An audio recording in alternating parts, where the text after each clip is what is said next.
आज आम पाखे गोटे आसिक पहुँची जिओर LOYF मॉडल जो मुझे फाइंड करी मत स्टॉक पावर देखा डीसी मशीन चेक करी आर तो बैटेरी पावर नाला डीसी मशीन चेक करी ये स्टॉक पावर रही माने 90 पाखापाखि स्टॉक रही देखिए डीसी मशीन चेक करवा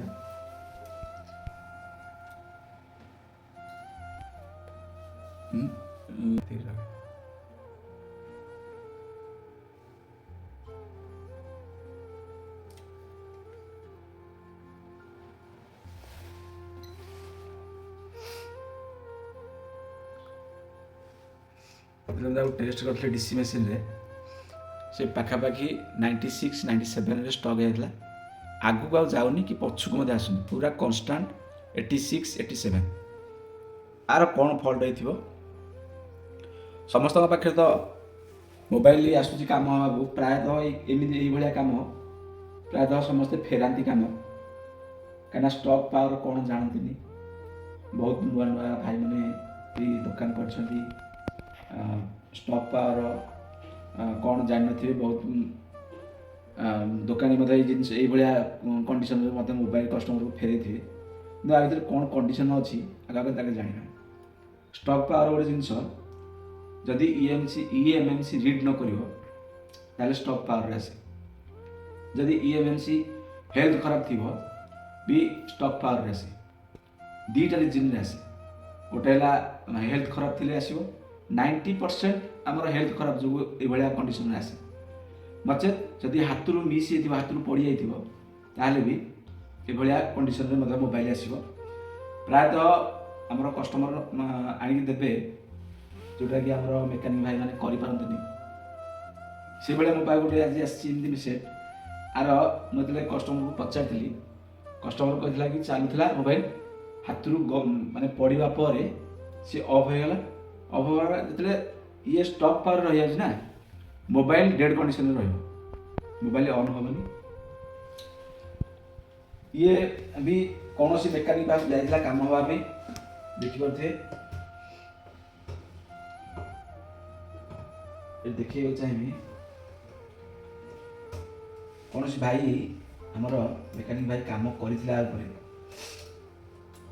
टोटाल बोर्ड देखा चाहिए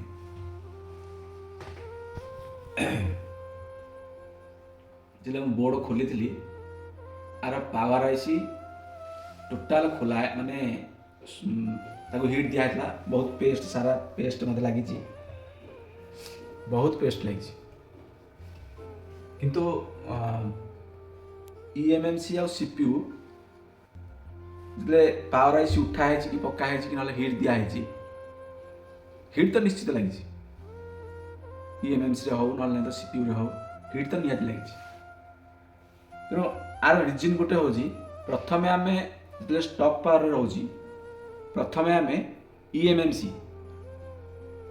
जोटा को आम मिश्रित गोटे जिनस को EMMC कहुए EMMC प्रथमतः EMMC खोल पड़ो बाहर करा पड़ो EMMC यदि ड्राई सोल्ड हो जाए हाथ जेहतु पड़ी पड़ा पर चमकी चमकिया ड्राई सोल्ड हो मोबाइल डेड कंडीशन को पड़ी आसी आ मोबाइल ऑन है आज मोर वीडियो कर उद्देश्य थिला स्टॉक पावर कौन स्टॉक पावर को रिजन रे आसे आ स्टॉक पावर को आम जाना केमी प्रथम जो आम मोबाइल की ट्रेस करुचे पावर आईसी CPU सब हिट देदेले मोबाइल ऑन हो जाए तार रिजन जाना पड़ो आमको डीसी मशीन चेक करिया डीसी मशीन चेक करिया आम जाना रीडिंग केते नौची रीडिंग तार रेंजटा केते जाउची केते रीडिंग रे से स्टॉप होची कि नले आगु को जाउची पावर की छाड़ी दउचे आम पूरा बंद हो जाउची तार रिजन अलग अछि किंतु स्टॉप हो जाउची प्रथम तो आम डायग्नोस करिया CPU सॉरी EMMC रिवॉल्व करी पकई सारा पर जदि आमर मोबाइल ऑन न हुए ताले होता पारे आमर CPU भी ड्राई सोल्ड होते तेज आपर मुझे गोटे वीडियो पकेबी सीपीयू ईएमएमसी आग मु ईएमएमसी कि रिवॉल्व करके पकई सारा पर देखी कि मुख्य रिजन हूँ ईएमएमसी जो मुझे ईएमएमसी काढ़ी पकईबी जदि मोबाइल ऑन है तो भल कथा नचेत मत सीपीयू पर ट्रेस देवाक पड़ो सीपीयू को रिवॉल्व करा पड़ो। आर गोटे नेक्स्ट वीडियो मुझे पकईबी ये मोबाइल ऑन हो ना कि मोर प्रथम थिला जे स्टॉक रीडिंग कौन बहुत मेकानिक भाई मैंने जानीपारे जानी जान थे स्टॉक पावर कौन से मुझे वीडियो को बनाया चाहिए तेणु जदि किसी नुआ नुआ वीडियो देखा चाहूँगी ताले मो चैनल को सब्सक्राइब करूँ आ बेल आइकन को दबाई दिंतु जहाँ मोर प्रथम नोटिफिकेशन जीव आपण भी देखिपारे। धन्यवाद।